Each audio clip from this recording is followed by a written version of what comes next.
بە مەبەستی تاوتوێکردنی چۆنیەتی دروستکردنی هاوپەیمانیەک لە نێوان حیزبە کوردیەکان بۆ بەشداریکردن لە حکوومەتی ئایندەی عێراق و پرسی دواخستن یا ئەنجامدانی هەڵبژاردننی پەرلەمانی کوردستان شاندێکی یەکێتی نیشتیمانی کوردستان سەردانی کۆمەڵ ئیسلامی کوردستانی کرد لەلایەن مامۆستا عەلی باپیر ئەمیری کۆمەڵ و ژمارەیەک لە ئەندامانی ئەنجومەنی سیاسی و سەرکردایەتی پێشوازیان لێکرا.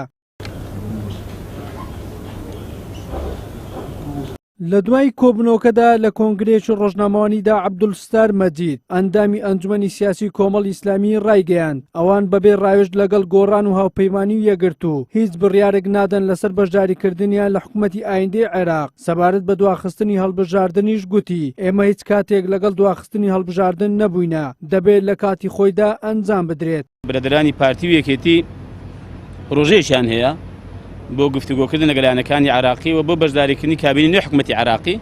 ئێمە چۆن مامەڵ لەگەڵ دەکەین و دەمێت دەگەڕێتەوە بەڕاستی بۆ ڕێککەوتن و بڕیاری ئەم چوارلایەنە. ئەمانە هەمووی دەگەڕێتەوە بۆ ئەوان. سەبارەت بە هەرێمی کوردستانیش و هەڵبژاردننی سینۆ لە کاتی خۆیدا بکرێ یا ئێستا هێندێ لایەن مەسەڵەن بەگەرمی داوای دواخستنی دەکەن. ئێمە وەکو کۆمەڵی ئیسلامی لە کاتی خۆشیدا و ئێستاش دووپاتی دەکەینەوە کە ئێمە لەگەڵ ئەوەن کە هەڵبژاردنەکانە هەر هەڵبژاردنێک وەکو مەبدە لە کاتی خۆیدا بکرێت بە سینۆشەوە لەبەرەوەی کە مافێکی هاوڵاتیانە هاوڵاتی حەقی خۆیەتی مافی خۆیەتی ئەم مافەی خۆی لە کاتی خۆیدا و بە ئازادی ممارەسە بکە.